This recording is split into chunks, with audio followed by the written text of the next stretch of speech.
Today's speaker is the ever-popular Don Aitken. So popular that we're going to run over 15 minutes. So if you need to leave quietly at the end, you may, but we're forewarning you, he has plenty to say.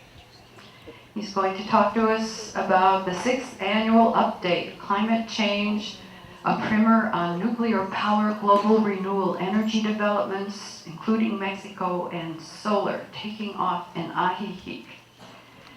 Don Aitken has his PhD in nuclear physics, has spent the last 40 years teaching and practicing solar energy and sustainable architecture, and conceiving and promoting renewable energy policies for governments. He's published widely and received numerous awards. He lives with his wife, Pia, in Lakeside's first all-solar house. Don.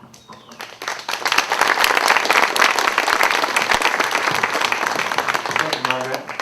First, let's just try this for volume. I'll speak at this level. Are you all hearing me comfortably?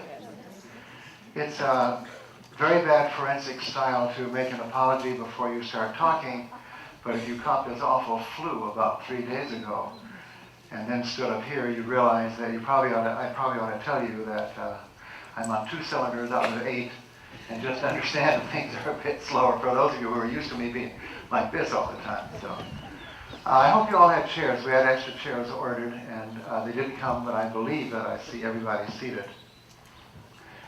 I'm very honored, really, I was doubly honored to have Ruben from FIDE here. Is there anyone from CFE who also managed to come? We had hoped we might be able to.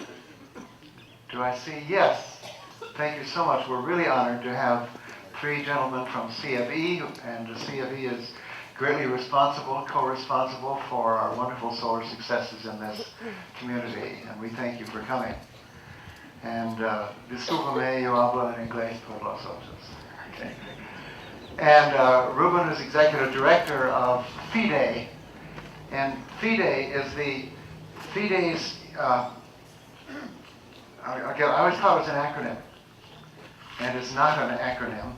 It is short for Fideicomiso para el ahorro de energía eléctrica. It's the trust for saving electrical energy.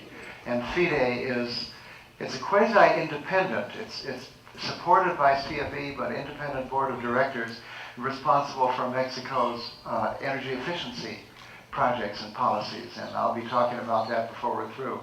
And having Ruben come down from the executive director from Guadalajara, I'm very honored to have him and your wife. Thank you both for coming. Well, I'm going to reverse the procedure. Usually I talk and go through all my stuff until you've got so many numbers coming out of your head you can't remember anything. And then I start talking a little bit about the solar in Ajijic, but I'm going to reverse that this time because it's come so far. So I'm going to start by telling you a little history.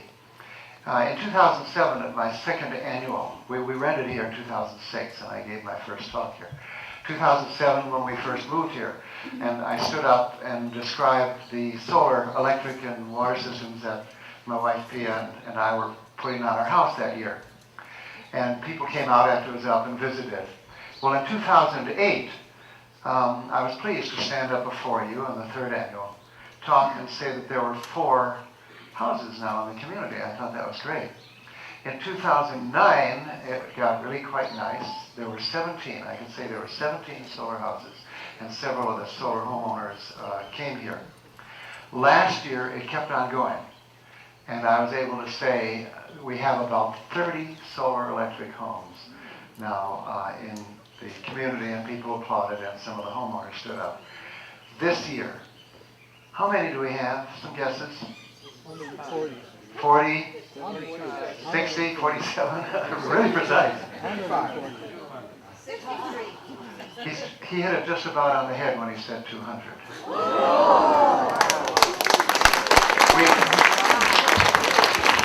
Now, I'll put a caveat on there because we don't know for sure. If you add up the houses that have actually been done by the 2 principal installation companies, and they're both here and represented, we'll be able to give you literature. At the end, if you're interested, you do indeed get about 200. There are about 130 under contract to CFE right now. But that is an increase of 300% to 600% in 1 year. So now I can say something that I've always wished I could say. I didn't think it would be possible. If you take the amount of solar per home here, the solar per capita, Ajijic is the solar capital of the entire country of Mexico.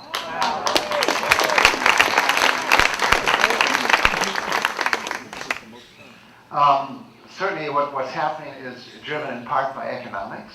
It is an economic no-brainer to put solar electric on the house, because if you're in the DAC rate and you get yourself off the DAC rate with that, it's like taking an investment and getting a 16% annual rate of return, guaranteed at the beginning, and it'll go up 10% every year for 25 years.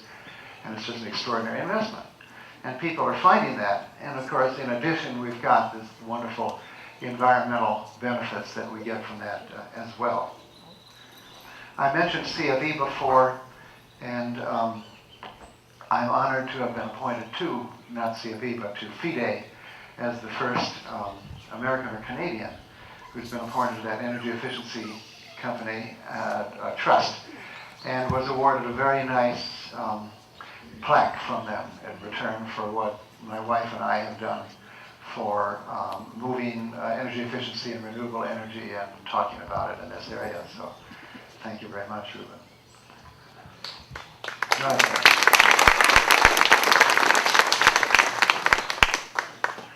All right, here we go. Lots of fun stuff and really interesting stuff.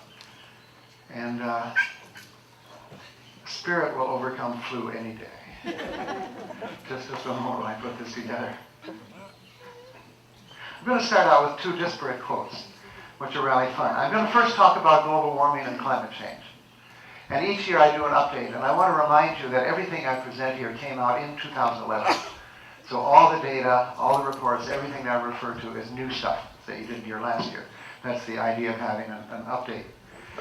The 2 quotes are as follows. Pope Benedict XVI, urging global action, called climate change a growing crisis that is impacting the rights to life, food, health, and ultimately peace. In contrast, one of the candidates running for high political office in the United States said climate change is a socialist plot perpetrated by environmental wackos. It's a fringe concept supported by fringe elements in our society. That person is running for president of the United States. Now, it does say that the opinions about this global warming and climate change still go all over the map. But what I want to be able to do today is, I think, settle it much more, because the world is settling it itself with what it's doing. We talked about global warming before and what it might do, and global warming is realized for all of us by what it does to climate. Well, oh my goodness, things have been happening, and we can talk about that. As a backdrop to that, by the way, you might all remember that last Monday was the official day where the world's population reached 7 billion. And that also tells us something that we need to think about in terms of making plans for a sustainable future. 2010 tied for the warmest year on record since they started taking records in 1880. 9 out of the 10 warmest years on record have been from 2001 until now. The warmest decade on record was the decade of the 20th century. The last decade, sorry. And the warmest decade before that was the decade of the 1990s, and the warmest decade before that was the decade of the 1880s. And I think I see a trend here. 1990s and 1980s, oh my. Okay. So, I always start with a very cheerful extreme event list that we read of these things. The Eastern heat wave was amazing. It was the 2nd hottest summer in U.S. history, but the summers in Texas and Oklahoma were the 2 hottest summers ever recorded in any state. Then we had northeast floods that brought historic flooding to parts of Pennsylvania and New York. Susquehanna rivers surged to record levels, breaking all their all-time marks. Wildfires in Texas broke the all-time records for wildfires in Texas. North Dakota flood. The Mississippi River, the Souris River, topped a 130-year-old record. Arizona wildfires were the greatest in history. Lower Mississippi River flood. The Mississippi River was running faster and higher through Mississippi than ever before in 183 years of records. Texas drought. From the fall of 2010 through the summer of 2011, Texas suffered through a period of record low rainfall, meaning the Mississippi River was running fast. Which is classified as exceptional drought. It's the most severe category. The drought is the worst 12-month drought in Texas history. Lake Superior recorded its highest surface temperature ever in its history. And then you get different kinds of weather. On February 2nd, Chicago had the worst snow and ice storm in decades. Washington, D.C. recorded the heaviest weekly snow total ever recorded at Dulles Airport. And look at October 28 to 30, to people in the Northeast who thought they were going to have a Halloween. You followed that in the paper. The 2-day snowfall set all kinds of records. And then we get a statistic which is sort of interesting and keeps confusing us. There's 30% loss of Canadian wheat this last year from too much rain. There's a 30% loss of Russian and Australian wheat from too little rain. So what's happening is not necessarily just too much of this and too little of that, but major changes. Normally floods of the magnitude seen in North Dakota are expected to happen once in 100 years.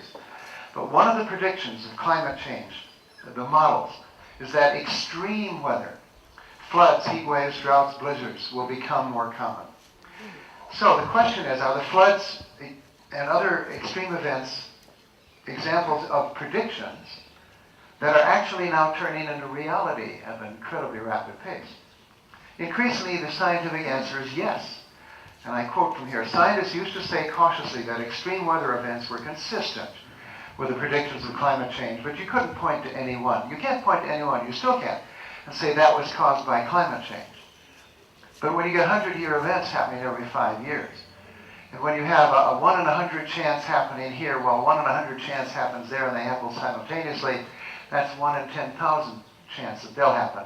And then you've got a whole bunch of these other things all happening simultaneously, and then the statistics of them happening simultaneously begin to tell the story. So the scientists are saying now we can make the statement that particular events would not have happened the same way without global warming. That's a profound change. The difference between predicting something and actually seeing it happen. The reason is simple. The signal of climate change is now emerging from the noise, which is the huge amount of variable weather. Weather's always been variable. We've had heat spells and cold spells and floods and rain and snow and everything. But you can add all those statistics up, and then you can add the statistics of what's happening, and it's beginning to statistically emerge. You can see it. You can see it. Quote, our figures indicate a trend toward an increase in extreme weather events that can only be fully explained by climate change. It's as if the weather machine had changed up a gear. This doesn't mean that storms or hot spells wouldn't have happened at all without climate change, but as scientists like to say, they wouldn't have been as severe if mankind hadn't altered the climate of the planet. A figure that's rather interesting and explains a lot of what's happening. We've gone up 1 degree globally in the last 100 years or so, which does not sound like very much. Last year I talked for quite a while about what 1 degree can mean. Well, another thing 1 degree can mean is it puts 7% more moisture in the atmosphere. The evaporation from the ocean surface is such that the atmospheric load of moisture is 7% higher. Well, what do rainfalls do? What do snowfalls do? They bring moisture down from the atmosphere. You've got more, you bring more down. That's just 1 degree. Whereas day-to-day weather remains enormously variable, the underlying human-caused shift in climate increases the power and the number of events. I'm reading from a National Academy of Sciences report here. Climate models predict that by 2050, Russia will have warmed up so much that every summer will be as warm as the disastrous heat wave it just experienced. Remember that awful heat wave? 6 weeks, 8 weeks, something like that, where they had the smog? It's terrible. That will become the norm. Many of today's extremes will become tomorrow's reality. And then we go to droughts. The signal of human influence in climate pops up in 1985 and then marches on, getting stronger and stronger. By the middle of the 21st century, the models predict the climate will be as dry as a 7-year-long Dust Bowl drought of the 30s. In the future, the drought won't last just 7 years, it'll be the new norm. Now, I just talked about more moisture in the air, more rainfall and snowfall coming down. But what happens is the storms and droughts are also all determined by the atmospheric circulation patterns. And those circulation patterns are affected by the changes in the energy in the atmosphere and changes in the moisture. So getting more drought is consistent with that. Out of all the weather hazards, heat is the greatest killer now. 30,000 died in the 2003 heat spell that they had in Paris and in Europe. 30,000 people died. But long range, a 7-degree global temperature rise will reach biological thermal stress limits for human beings and animals in some of the regions. In other words, you just can't get away from it long enough that it doesn't stress your system to where it's just not livable. An 11 to 12 degree temperature rise will do the same for almost all human inhabited areas of the world. If we don't do anything right now about the CO2 and the other global warming gases we're putting into the air, we can easily reach the 7-degree figure and maybe higher. So let's look at Mexico about this. And as much as I can on this talk, I'm putting Mexico things in here. U.S. analysts estimate that Mexico is forced to abandon 400 square miles of farmland to desertification each year. That's from the drought in the northern part. The senators from Baja California, Coahuila, Chihuahua, Durango, San Luis Potosí, Tamaulipas, I never pronounced that right, Tamaulipas, and Zacatecas all met together. And they noted that these states are about to enter a state of agricultural collapse. The senators said that these states have experienced long periods of drought, which have affected the economic development of that region, and quote from them, "This creates the perfect conditions to foster criminal activities," because the people who did agriculture before have lost their jobs. They pointed out that those states comprise 18.6% of the gross domestic product of Mexico and generate nearly 30% of the national agricultural, livestock, and fish production. These states grow 2/3 of the nation's beans, 50% of tomatoes, 30% of animal byproducts, and 40% of its corn, and it's all drying up. So this is a close on, plus the floods. I haven't really commented on the extraordinary floods that we've had in Yucatan and Veracruz in the southern part of Mexico and then northeastern Mexico. Mexico is very definitely feeling the effect of all of these things.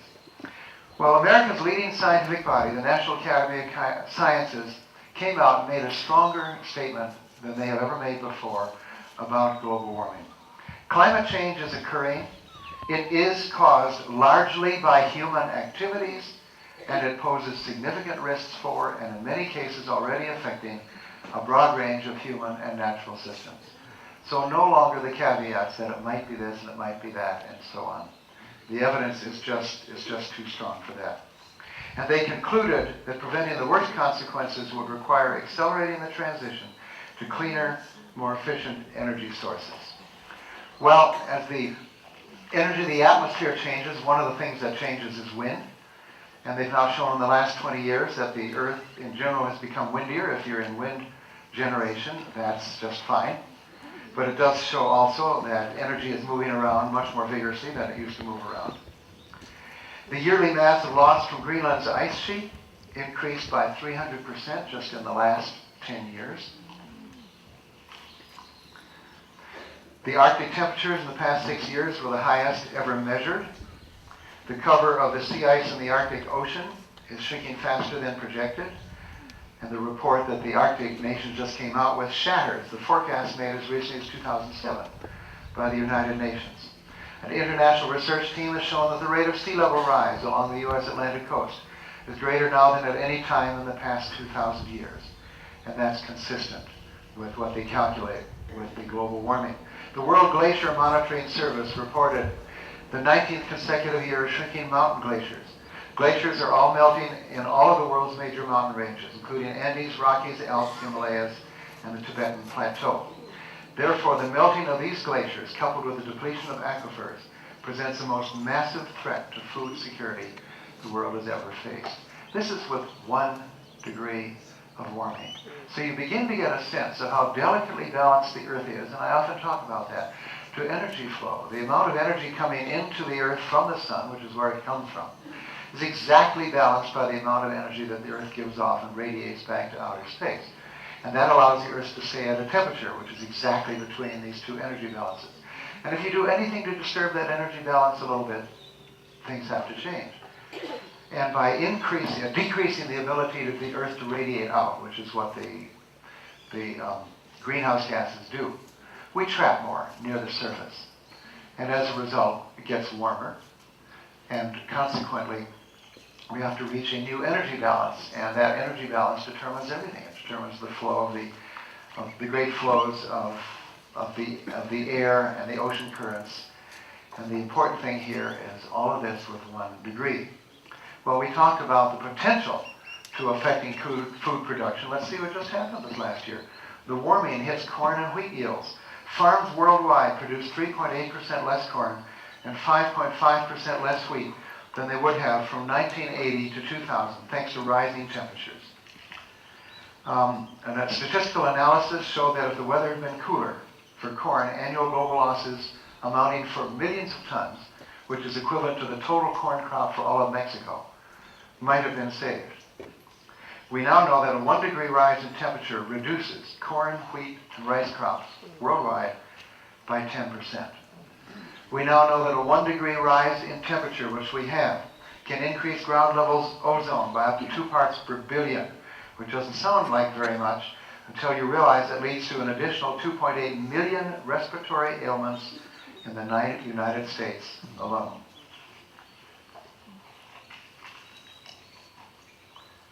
Well, there is our background to global warming and climate change, to something that is really happening. And, I have one more. I thought I had one more sheet. I'm sorry, I was just struggling to look here. People like to look back at history and say, well, this has happened before. And it has. That we've had a lot more carbon dioxide in the atmosphere before, and we have. And the Earth has been warmer before, and it has. And the most startling one was the Paleocene-Eocene thermal maximum, they call it. It was 56 million years ago. Global temperatures rose 5 degrees in 20,000 years. I mean, that's just geologically a zip. They went rising up. All the ice melted on the Earth. We were an ice-free Earth. There were all sorts of major changes that happened in the Earth at that time. But today's rate of warming the Earth is 40 to 160 times faster, with global temperature increasing by 1 to 4 degrees in only 100 years. Lessons from past warming from one of the international reports. Planetary fevers that come on suddenly, such as the scenario unfolding today, are much harder on life than the slower ones are. Today's much faster temperature change suggests that the consequences for life on Earth will be harsher than anything that has come before.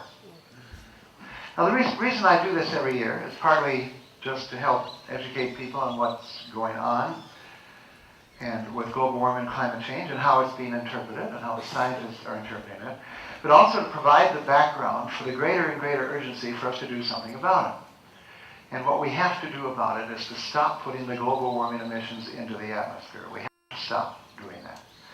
And we have to start figuring out ways to do that. And a major part of that will be a transition to a renewable energy future.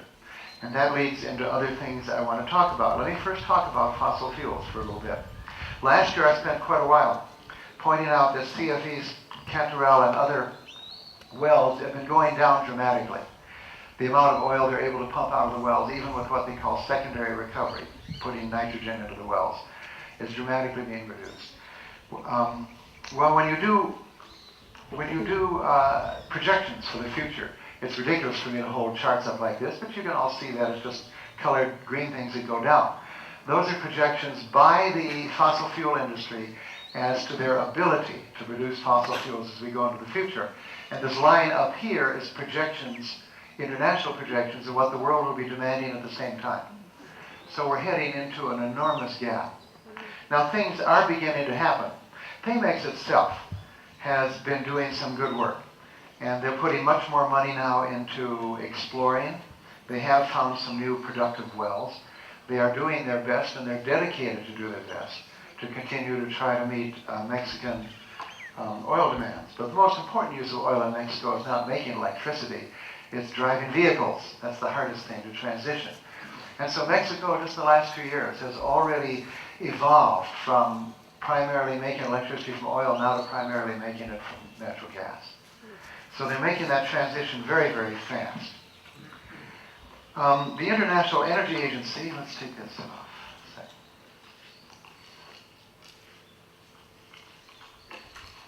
New York Times article said that the world would increase total oil production every year between 2010 and 2016 by an average of a little over 1 million barrels a day, which is very nice. Now that depends in the U.S. on the largesse from Canada as well, and I know we have many Canadians.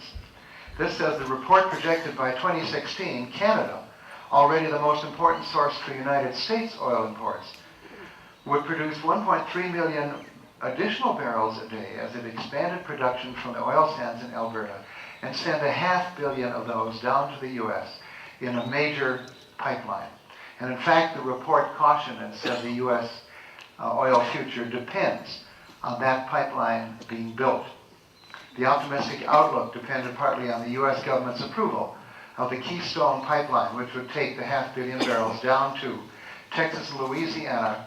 They come from Canada to Texas, Louisiana, be refined, and then sent up the northeastern United States. Not a very efficient way to do it. Well, 2 days ago, the approval for that pipeline was yanked by the U.S. government because, as usual, when people plan pipelines, they just draw a line across the map and they say that's where it's going to go. And it went through Nebraska, and it went through some very environmentally sensitive areas, including the entire Ogallala aquifer, and close to my wife's organic wheat farm.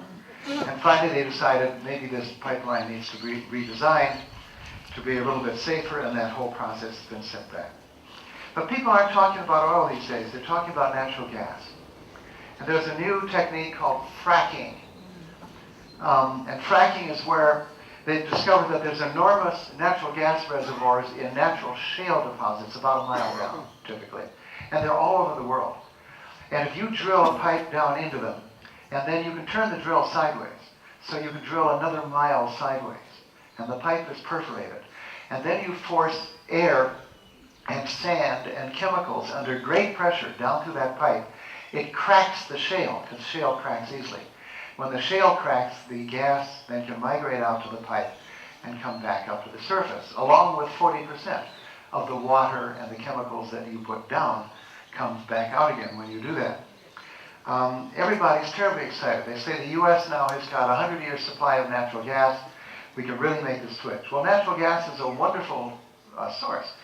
It's about half the amount of carbon emissions as oil, about a third as much as coal, and it's cleaner in many other ways. And also the wonderful thing about natural gas power is you turn it on and off. So natural gas is a natural partner to use with solar and wind and intermittent sources like that, where when the wind doesn't blow, you bring up the gas generator. When the sun doesn't shine, you bring up the gas generator. When they do, then you bring down the gas generator. So there's a lot of good stuff to be said about a natural gas future, except that it has been wildly overstated. Now, a comment about Mexico. Although Mexico has been slower to recognize and act upon its potential of natural gas than some countries, gas already accounts for 33% of domestic supplies and energy consumption. This figure is expected to rise in Mexico dramatically in the next decade as oil production remains partly sluggish. This in turn requires, though, assistance from international companies. And Mexico's Constitution of 1917 forbid co-ownership and sharing of any of the proceeds from Mexicans' oil wells, which has been the problem. So when you bring in international partners, you say, well, you can help us, but you can't have any of this stuff we're getting out. And they've managed to reinterpret that. It's very clever.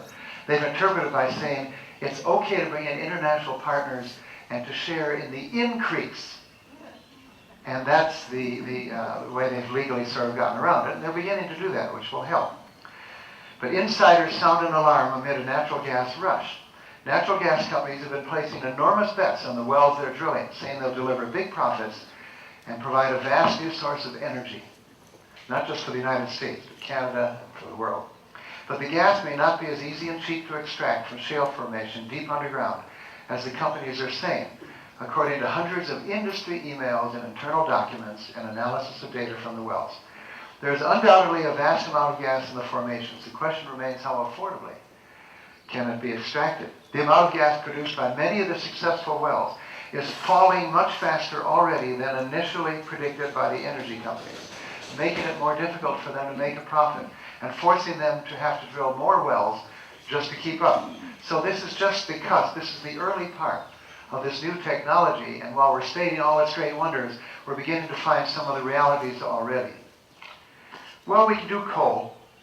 Only 8.5% of Mexico's energy production comes from coal. Coal is the worst for greenhouse gases.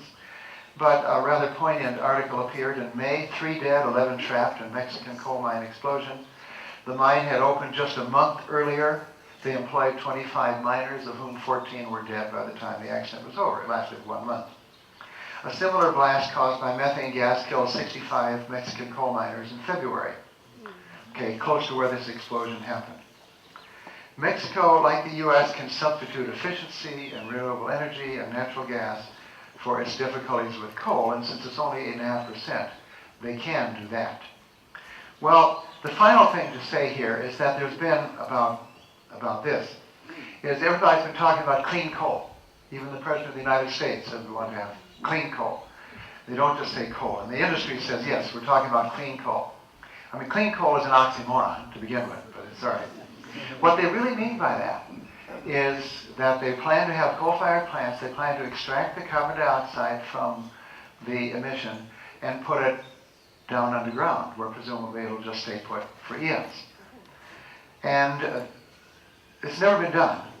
So it was to be done for the first time right about now, was to the beginning. No private company would build any clean coal plant because they all said, regardless of their political persuasion, that's up to the government to pay to build a clean coal plant to show us in the private community that we then can afford to do it. Okay? So, the leading American effort to capture carbon dioxide from coal plants hit a stumbling block that imperils the project. And the reason they did that is because the government said, we'll put $1 billion in, but we need $1 billion of private capital. And we need $1 billion from a utility company. And for a while they agreed, and the utility just pulled their $1 billion out and said, no, we got other places we got to spend the money. So the private capital was pulled out, and so that's the end of it. It's the latest setback for the program, which was long seen as the nation's best hope for taking a worldwide lead in developing ways to capture and bury carbon dioxide from coal burning. Experts on coal-fired emissions say that without government help, it is unlikely that the private sector will ever risk the money necessary for this first-of-a-kind engineering process. And yet the industry continues to tout itself with giant ads on television, clean coal. It's totally non-existent and no evidence that it will become existent in a long time. So let's move from that to nuclear.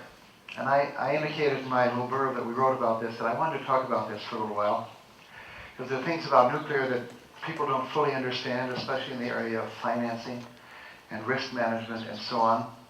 I said that I wouldn't take a stand, and I'm not. I really hope what I'm reading is from reports, primarily from the World Nuclear Industry reports I have, plus the International Energy Agency reports about nuclear. So the numbers I give you are not opinion. These are stuff that's come out of here.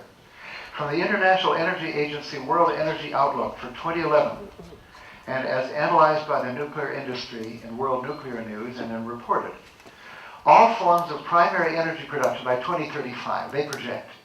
And this, by the way, came out 3 days ago. This is kind of current stuff I'm giving you right now. All forms of primary energy production increase with renewable energy and gas by 2035, showing the largest growth. But nuclear generation is also expected to increase by 70%. Okay, we have a number. Because they say they expect the world demand for energy will increase by 30%. And nuclear power output will increase by 70%.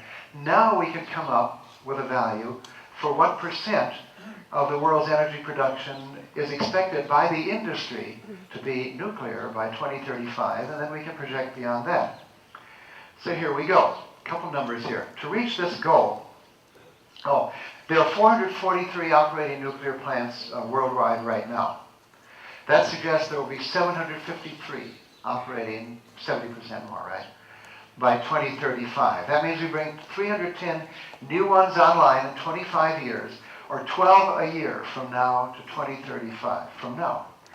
Now, during that same 25-year period, half of that 443 will have reached the end of their lifetimes and will have to be shut off. So we got to have another 222 we have to build just to keep up with the present 443 that we have. So a total of 532 new plants are going to have to be built. That's going to be 21 new nuclear plants built and finished and brought online starting this year per year. Well, it's not happening. The nuclear industry published the present world plans for new nuclear power plants as known between now and 2017. And they won't all be finished. They'll be started and some finished. And there are 120 new plants in the works, which is 17 per year, but they won't be finished by 2017. So by 2017, we'll be 50 nuclear plants behind the goal already.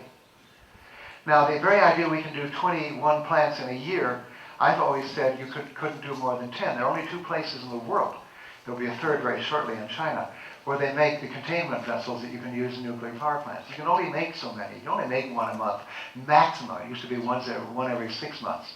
There's only so much nuclear engineering in the world to go around. There's only so much materials. So my belief always was that we couldn't do more than 9 or 10 a year. I stand with that belief still, but we'll stand with this number. We got to have 21. All right, by 2035, if we succeed in all of this, and the world uses 30% more, the share of electricity from nuclear will have gone from 20%. The world nuclear power right now is 20% of our energy. And that's good in the sense that we have 20% less carbon dioxide going into the air. If you put these numbers together, by 2035, it'll be 26%.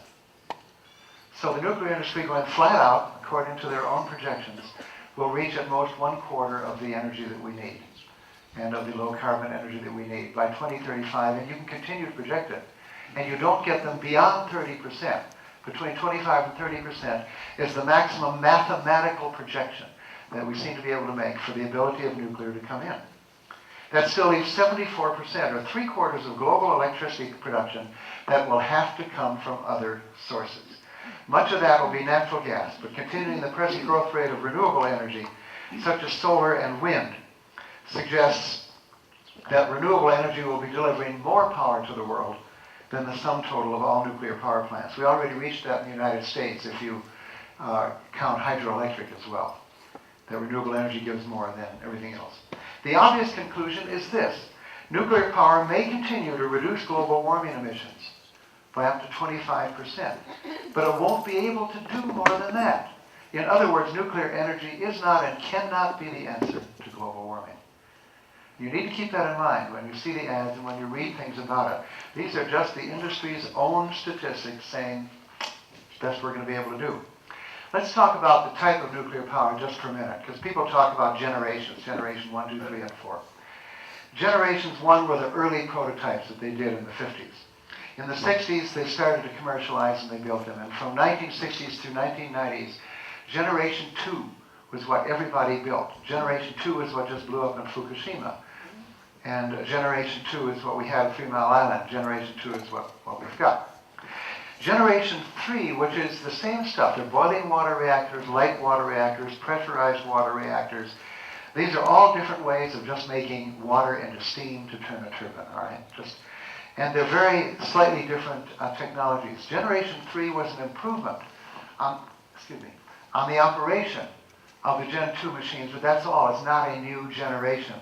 And it was not done in the United States. It was only done in Japan, France, and Russia. Now they've announced a Generation 3 Plus. And the plus is because of Fukushima, what just happened there. What happened there is all of the backup safety systems failed because the backup safety systems had to be operated by electricity.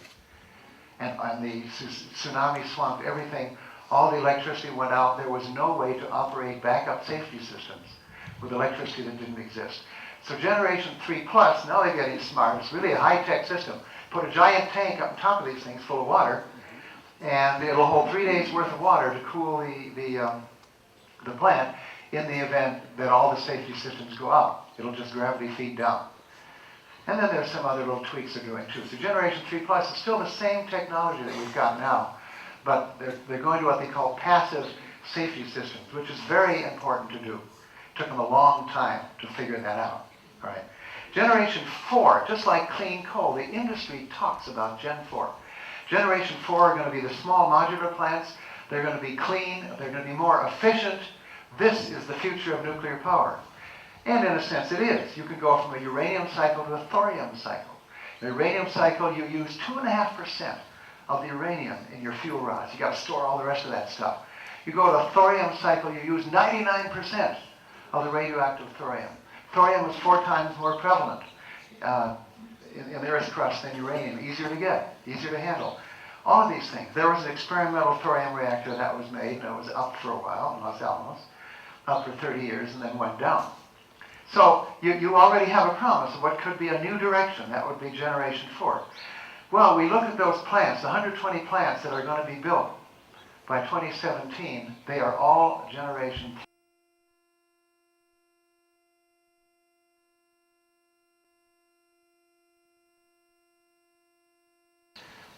Historical subsidies to nuclear power have already resulted in hundreds of billions of dollars in costs paid by taxpayers and ratepayers. Subsidies to the nuclear fuel cycle have often exceeded the value of the power produced. Think about that. I'm going to come back to that in a minute. This means that buying power on the open market and giving it away for free would have been less costly than subsidizing the construction and operation of nuclear power plants. Now this is truly amazing, and there's a diagram that you're not really going to be able to see. But the height of the bars represents subsidies to the nuclear power industry. And there's a dashed line across the middle, which is the value of the electricity that they're going to sell. And the highest bars here are the subsidies for all of the new ones globally. And they are above the value of the power they're going to sell. I mean, this is astonishing if you think about it. What you want to do is if you have a nuclear power plant, then you want them to be able to sell power so it contributes in a positive way to the economy. But then taxpayers turn around and pay back in subsidies more than the plant earned by selling its power, which is a net nothing from the standpoint of the economy. This is something that people don't realize. The whole nuclear industry is a giant economic, and I'll use the word Ponzi scheme. It really is. And this, I now am expressing an opinion, and I apologize if it offends anybody, but it's so obvious when you look at these numbers that there's something just crazy about the way the whole thing is run. The subsidies are estimated to exceed 7 cents a kilowatt hour, an amount equal to 140% of the average wholesale price of power. The value of this, once again, the subsidies to new reactors could end up exceeding the value of the power produced. I just showed you that. Now we go to federal loan guarantees. That's something else. Okay? People are squawking about loan guarantees. The solar plant, Solyndra, swallowed $536 million in loan guarantees and went belly up. And everybody is yelling and screaming about that. Well, we'll come back and say a couple things about that and put it in perspective. But let's, at the moment, talk about loan guarantees to nuclear. Authorized under Title 17 of the Energy Policy Act of 2005, I'm sorry, I'm trying to read this. Loan guarantees are the largest construction subsidy for new investor-owned reactors. It shifts the cost and the risks of financing and building a nuclear plant from the investors to the taxpayers. For example, a large 1,600 megawatt nuclear reactor, the loan guarantee will generate subsidies of $500 million per year, or roughly $15 billion over the 30-year life of the plant. That's from the taxpayers, okay? Well, on we go. And this is rather interesting. This is from the Bulletin of the Atomic Scientists in October of this year. And it talked a little bit about where did that loan guarantee thing come from and where did the insurance issue come from. 50 years ago, as the commercial nuclear industry was starting up in the United States, two of the largest vendors of nuclear reactors, Westinghouse and General Electric, made it clear they would not build any reactors if they were not shielded from the liability of an accident. General Electric said, and I quote, would not proceed with a cloud of bankruptcy hanging over its head. And Westinghouse said, we knew at the time that all the questions about safety risks weren't answered and we weren't going to take them. So the rationale was clear. Congress enacted a limit on liability that the utility companies and the companies then have to carry. Recent analysis supports the conclusion that nuclear reactors continue to be uninsurable. Uninsurable. Congress socialized the cost of nuclear accidents with the Price-Anderson Act. The utilities are required to be responsible for the first $12 billion in accident costs. Fukushima has cost $350 billion so far. Chernobyl cost $600 billion. The utilities pay $12 billion, and the taxpayers pick up all the rest. If the nuclear plant just north of New York City went off, for example, they expect they would have to evacuate 20 million people, and the cost would be $1.5 trillion. So we have an industry that's fine as long as there's no problem. If there's a problem, whoa, whoa, whoa.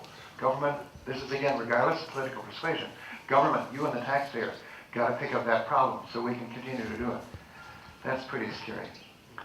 Well, let's examine accidents a little bit. The Fukushima thing is really quite amazing. That's one reason I wanted to go.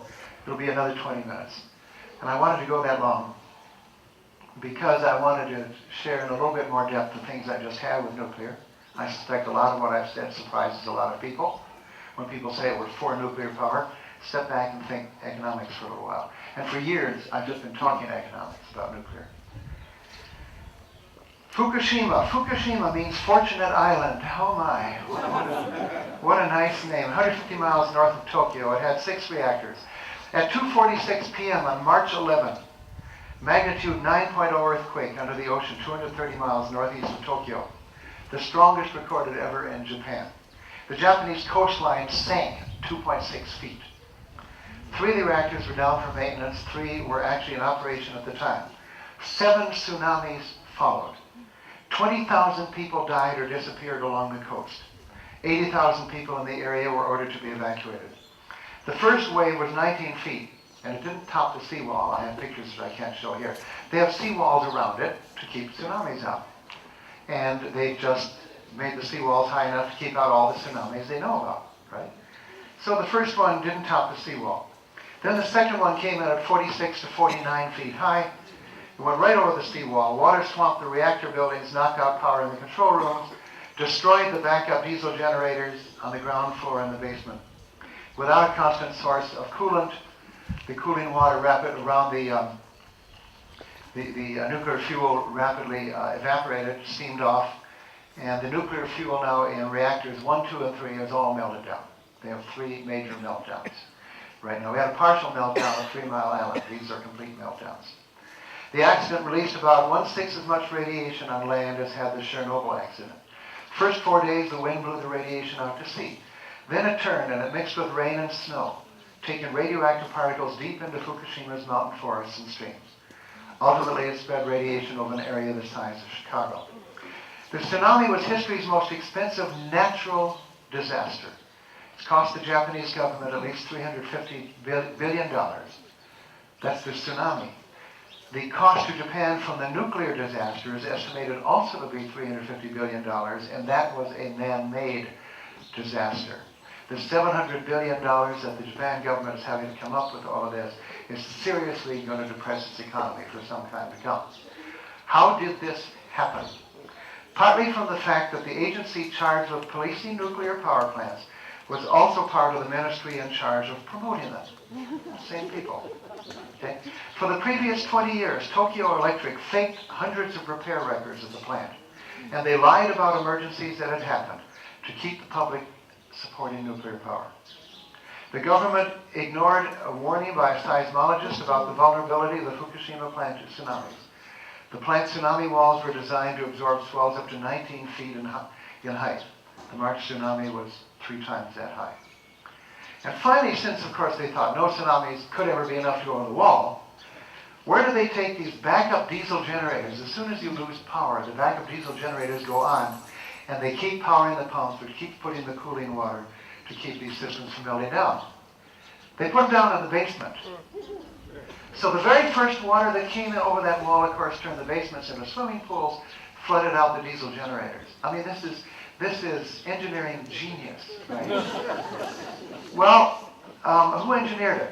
General Electric. Okay? Now, I'm not saying anything against GE because they did it also with them, and the decision to put the diesel generators down low is undoubtedly made by the Japanese, not by GE. But the point is, people don't allow for the possibility of major things to happen. You just look at what has happened and say, okay, we'll prepare for that. Well, I have a few more things to say about that at the very end of this. The United States immediately looked at our nuclear. By the way, the Japanese have 54 nuclear power plants. Only 10 of them are running right now. They're going to bring them back up to 37. They did make the decision to stay with nuclear, but with much greater safeguards. The risk that an earthquake would cause a severe accident at a U.S. nuclear plant is greater than previously thought. 24 times as high as previously thought in one case. The nation's nuclear regulators now believe that 1/4 of America's reactors need modifications to make them safer. Now there's a major economic study, economic analysis called least cost planning for 21st century electricity supply that put risk into the economics in looking at the kind of energy supply that we would select for the future. And just a few quotes from their conclusions on that. Acquisition of central station facilities, that's not just nuclear, that's coal and natural gas and all of them. But particularly nuclear, makes long-term commitments in exactly the wrong way for the current decision-making environment. The way we've been making our plans and decision-making to power our countries is now economically exactly wrong. The dash to gas that is developing is being significantly overdone because it unnecessarily exposes ratepayers to risk, uncertainty, and vagueness. Well, I talked about that. A balanced approach that begins with a great deal more efficiency and locally abundant renewables that can be acquired more quickly and in much smaller increments, combined with natural gas, yields lower expected costs. The route is clear. Nuclear is the most unattractive of all the economic resources. Well, there's your nuclear story and things to think about that may alter one's opinion a little bit. It doesn't mean we won't have nuclear. We need to have the nuclear that we've got. It does not emit carbon dioxide. We need it to be very, very safe. But it's not the answer, and it cannot be the answer, and it is swallowing up so much money that the nuclear industry is in danger of swallowing up all of the subsidies available for the other resources. So let's move then finally to our final step, which is energy efficiency and renewable energy, and we're doing okay now. Total investment in renewable energy technologies for the world was $243 billion last year, according to a new study by the World Nuclear Industry. I showed you last year, and I talked about it, how we have I traced the investments in renewable energy worldwide and showed in 2008 and 2009 when we had the great recession or depression, whatever you want to call it, it didn't affect investments in renewable whatsoever. That people realize that the investments they're making in the renewable industries are solid, and so they continue to be there. Total global subsidies for renewable energy during that period were $48 to $68 billion. People all ask, why can't renewable stand on its own feet? We know, why can't we have a free market, and if you can sell PVs for the same cost as we sell gas and oil and so on, that's what we got to have. And that's political statements that are often being made. Oh, wait a minute. Total worldwide subsidies for fossil fuels was $557 billion last year. That's 8 to 11 times as much as renewables got. Fossil fuels? Does Exxon and Chevron really need those subsidies? And so when we start talking about trying to level the playing field with renewable energy, people are saying, let's drop the subsidies in fossil fuels, and the fossil fuel industry is saying, oh, whoa, whoa, whoa, don't do that. We say drop the subsidies on nuclear, whoa, whoa, whoa, whoa, don't do that. But let's not have subsidies for solar because they should be free market. Please keep that in mind when you see those arguments. And the health impacts by fossil fuels in the United States last year were estimated to be $120 billion. Well, the starting point is always going to be energy efficiency. The first thing you do, all of the models for transitioning to a renewable energy future do say that we have to be more energy efficient in the future. I'm working up to you.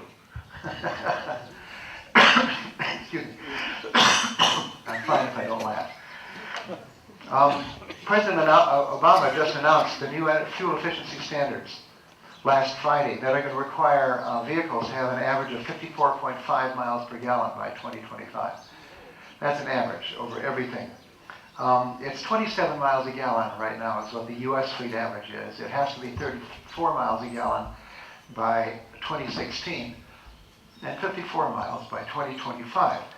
And that will include light trucks. They'll have to become 3.5% more efficient each year for the first 4 years of the program, and then 5% annually for the remainder of the program. Well, oh boy, people are thinking, oh, we're going to have to spend more for our cars and trucks and everything. The Obama administration estimated the overall program would save, the net savings from that overall program would be $1.7 trillion in fuel costs by the year 2025 and reduce oil consumption by $2.2 million a day. Well, if we're talking about energy efficiency, I want to come back to Mexico and I want to pat FIDE on the back and talk a little bit about what's going on here in energy efficiency. Mexico statistics, 27 million homes, 50% live in poverty, 95%, but 50% live in poverty, but 95% have electricity, 95% have TV, 80% have refrigerators, and 60% have washing machines. Now, people talk about Mexico as a developing nation. Sounds pretty good to me. I mean, Mexico has done a remarkable job of providing in many ways for its own people. Mexico is a great country, just trying harder to be a great country or greater. Well, the Energy Efficiency Trust that works hand in hand with FIDE, which we mentioned before, has two major incentive programs. One of them is a refrigerator incentive program, and the second is compact fluorescent incentive program.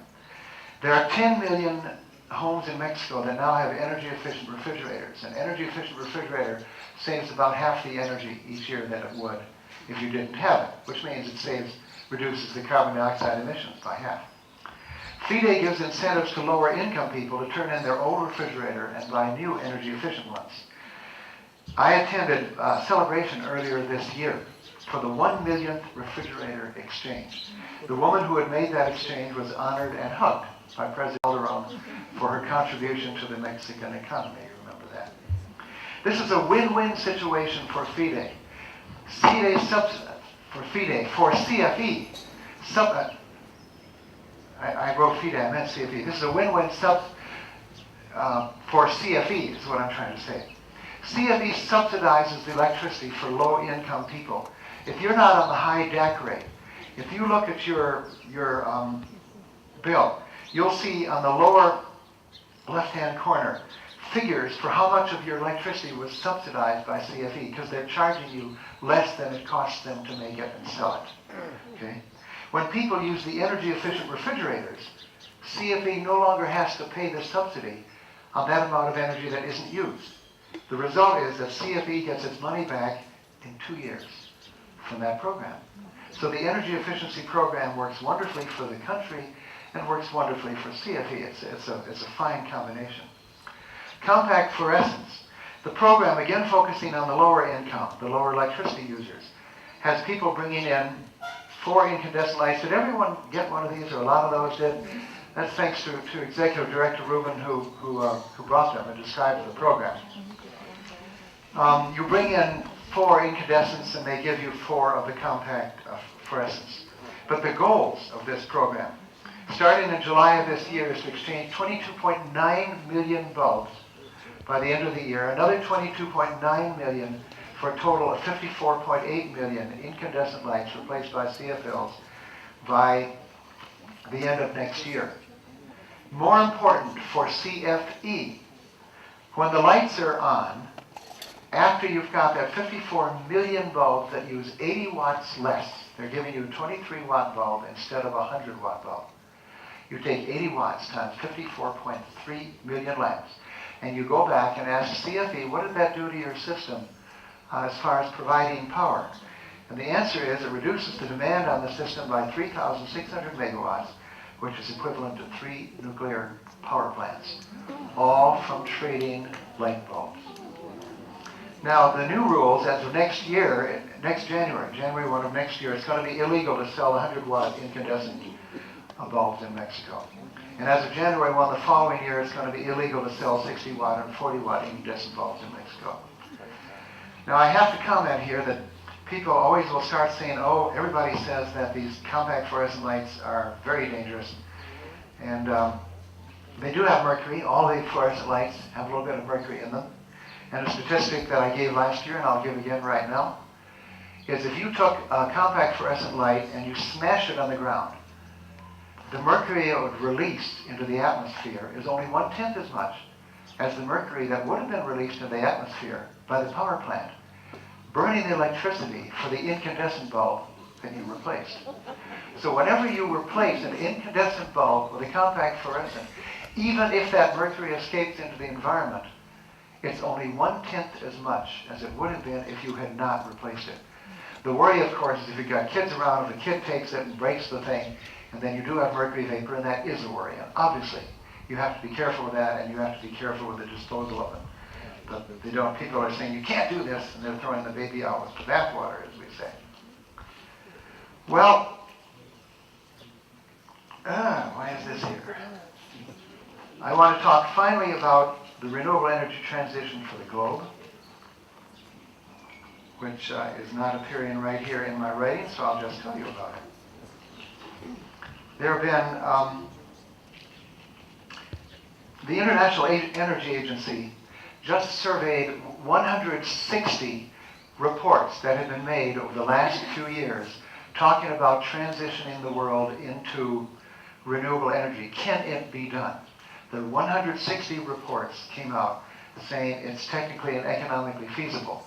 And the International Energy Agency, which is headquartered in Paris, but it's global, came out with a conclusion that a transition by 2050 to 100% renewable energy is totally feasible.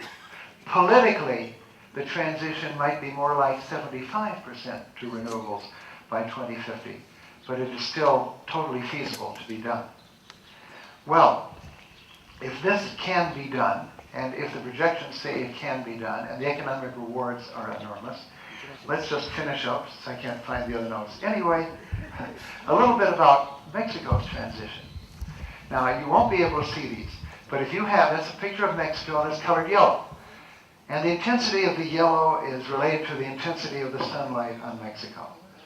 And the sunlight is huge. We are blessed with an extraordinary gift of solar radiation and solar opportunity in Mexico.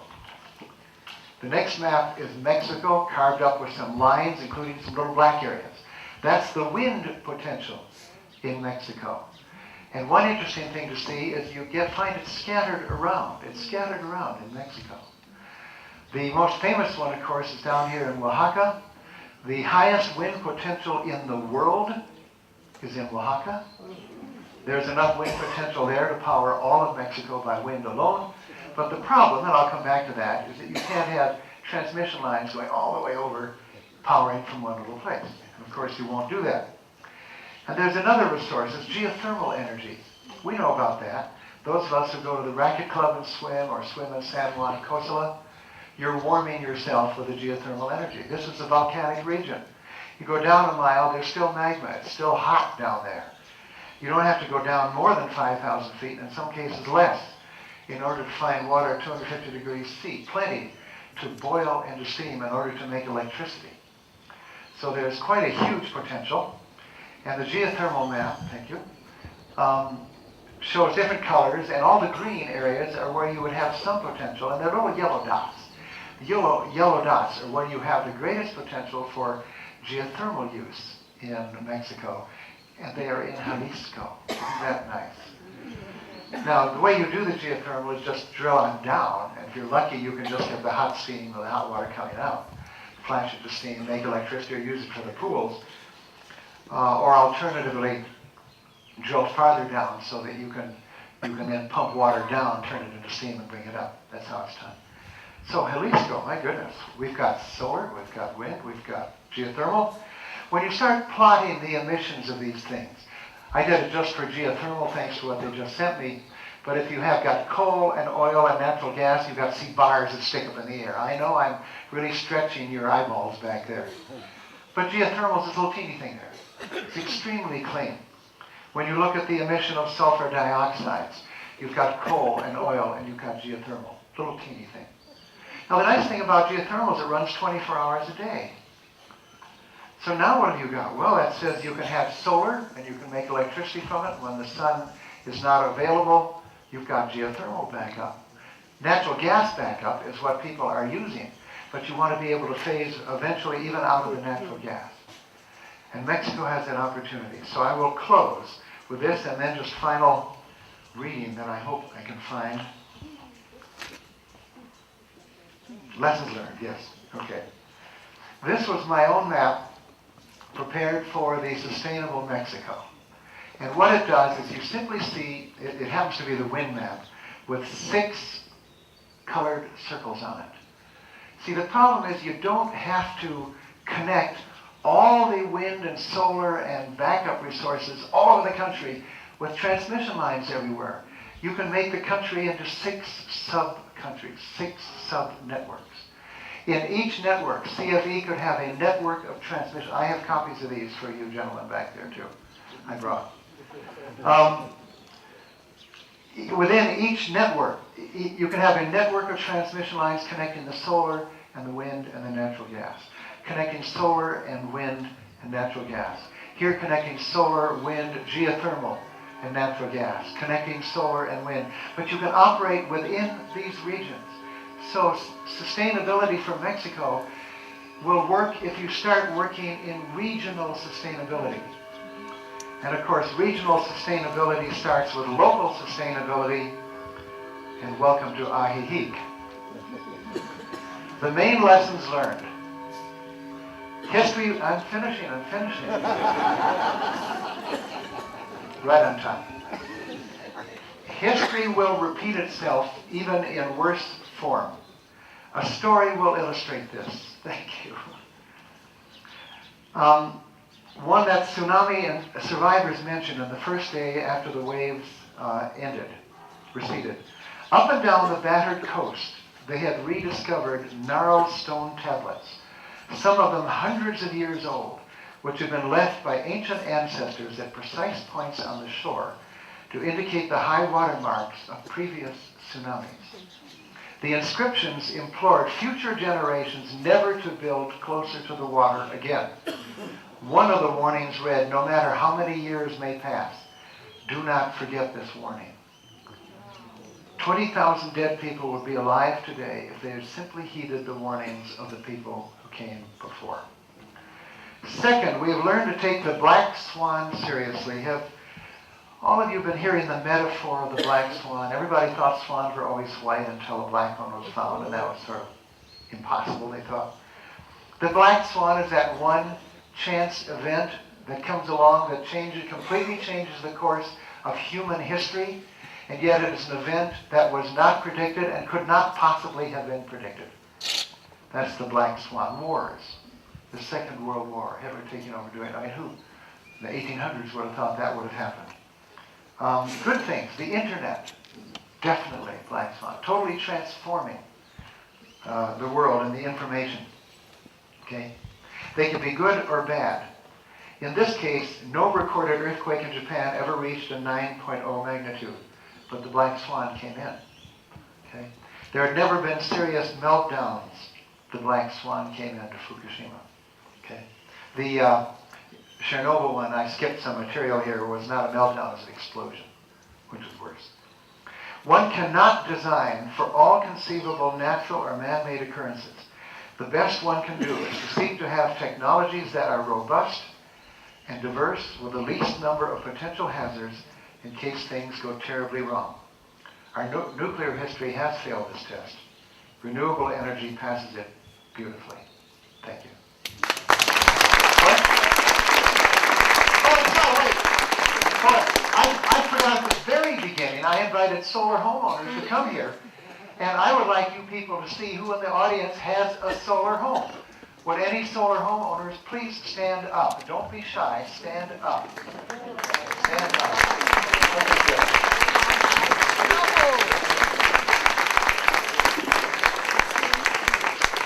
And I'd like to remind you that the really very fine installers who are responsible for our wonderful systems in Ajijic, information can be found in the back from two of them.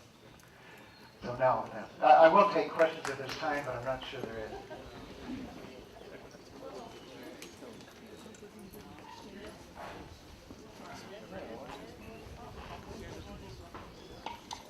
is. Is this on? This is on. Yeah, what country in the world has done the most to clean renewable energy? What country in the world? And how far have they gone? On or off? On. The country in the world that's done more than any other is Germany. And Germany has the climate of Seattle, Washington, and southern Canada. They've got 4 to 6 times as much solar energy installed now in their houses and their buildings and all over as any other country. And they've got, they're second in application of wind. They were first, but China passed them. Denmark, the low country of Denmark, kicked off the wind industry. And I was going to answer facetiously California, because the country of California, indeed, is going to be leading the world with their new standards in application of renewables. I have a comment. We put in solar about a year ago. Our bill was like 1,165 pesos. We were struggling, everything unplugged. We put in solar, and now for 2 months our bill is 60 pesos, which is about 60. Which is about $5 US. eSun put it in for us. They were great, but like the other company, also I've heard that they do a good job, but it really does work. Okay. It depends on how many panels. You have to ask the boys for that. Yeah, they can talk to you about their economics and work it out. P and I pay about 50 pesos a month for every 2 months for electricity. I know it's getting noisy, but if you in front can hear, I'll stay with a couple more questions. Is there any place to safely dispose of these energy efficient bulbs? I know we have battery disposal around IE, but I haven't found any place to put these bulbs rather than in the garbage. That's correct. CFE actually has to cooperate with us and provide places like the ones we have for the batteries to dispose of the bulbs. Now the lamps themselves last 10 years. So after you put them in, it's a long time before you have to worry about disposal. And we like to think that they'll be set up in it, but it's a good question. Here. As you discussed using natural gas and the safety of it, I was under the impression, hopefully falsely, that it's a very dangerous process, the fracking process, and it was contaminating many people's homes across the United States. Is that true? I talked about the fracking, and I said that there were a lot of unknowns, and I just mentioned it economically, that they are also having, in some places, they're having issues of leakage of the water coming into the water table and indeed poisoning wells and causing other troubles, but it's very small. It's very small. It turned out to be only a handful of companies that were irresponsible. On the whole, the industry has done a good job of preventing those kinds of environmental problems. And on the whole, the industry probably can continue preventing those, although we do worry about the surface storage of the water with the chemicals in it that they have to leave on the surface. That has to be kept away from the water table very carefully. Yeah. What is the potential for cold fusion or muon catalyzed fusion for providing alternate sources of energy? Yeah, zero. Fusion, they've always said, the fusion energy where instead of splitting an atom and getting the energy, you fuse 2 hydrogen atoms, makes helium and energy comes off. And they've always said it's 40 years away, and starting 40 years ago they said it was 40 years away, and now they say it's 40 years away. And the closest we can come is there's an international consortium that's building a unit in France, and it was expected to be turned on in 2016 to see whether we actually could heat a plasma up to 10 million degrees in order to get it to fuse. And if it's successful, it will operate for 1.6 seconds. And it's had $16 billion of international money went into it, and then they'll tear it down. And it will be up to industry then to see if they can extrapolate from that. Okay? So the answer is that fusion is not an energy source that's going to come in. Yeah. Excuse me, except for, whoa, there it is, the greatest, safest fusion generator we've got. Don, could you comment briefly about the Solyndra controversy we're hearing so much about? Yeah, for some of you, it's become a political football. There's a solar company called Solyndra that got $536 million in loan guarantees from the federal government. They're in Fremont, California, and they went belly up. They took the loan guarantees with them. The taxpayers are just out of the money. Well, the total loan guarantees in that program are $16.5 billion. The remainder of the loan guarantees in that program have been producing some remarkable results, massive projects that are going on in Southern California, and have been extremely successful. So from the standpoint of the overall benefit to the taxpayers, the one bad apple will not offset the financial benefit from the good apples. So people have to realize that when you make a loan guarantee to 16 companies, it's not totally unreasonable that maybe one of them is going to go bad on you, and you want your portfolio to come out ahead. The portfolio of loan guarantees to renewable energy is doing extremely well, thank you, but everyone likes to talk about Solyndra. What happened to Solyndra, and I should mention what China is doing to the industry in the US, it's very difficult. We've had 2 more bankruptcies since then, maybe even 3 more. China has vaulted from 5 years ago hardly making any hardly making any solar electric panels into making 5 times as much as any other country right now. They're number 1. They are unloading them on the market at extremely low cost.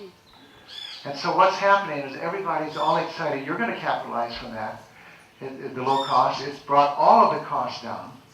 And if you're a company in the United States, without the Chinese subsidies, trying to make your solar and compete against the Chinese that have come in with subsidies, you may not be able to do it. I have a chart somewhere. Anyway, the average subsidy by the Chinese to their 5 largest makers of solar panels is $5 to $7 billion. That's a straight subsidy. And then they have loan guarantees to the companies. And meanwhile, the panels are being brought in, and they're being brought in where the profit margin is extremely slim. So what the U.S. is having to do is try to go down and start selling their own solar hardware with such thin profit margins that they may or may not be able to make it. Solyndra had the misfortune that they were making a slightly improved technology that actually would have been more efficient. It was a very nice idea. So it might have cost, I'm going to guess, 20% or 30% more. That 20 or 30% more in today's market was a killer. And Solyndra realized they couldn't compete with just the plain old garden variety flat panels that are being put in. So the portfolio is doing fine. Solyndra didn't. I wish it would quit being a political football. One more question. That's me. Alan. I think it's wonderful, everything. I want to thank you for. I'm sure everybody else will thank you also. This has been fabulous. My question is Mexico starting to subsidize or give us a payback on purchase of solar panels just like they do for the light bulbs? Or is that something that Mexico is going to do now? Well, I talked about that last year, actually, where I went into more detail on the Mexico energy, national energy programs. And no, Mexico still does not have a subsidy where anybody could apply for a subsidy. Like in the U.S., California, well, in the U.S. you'll get, I'm forgetting now, but up to $5,000 per system from the federal government. You get 30% additional from California if you're in there. And Mexico does not have that. They have a $250 million fund that they're making available for large projects. And they will give you, say, $1 million toward a large project if you then invest some of your money as well. And that certainly is an incentive. But for the average homeowner, the answer is no. But the point is, it's really not needed. This is where the market has made its own subsidy.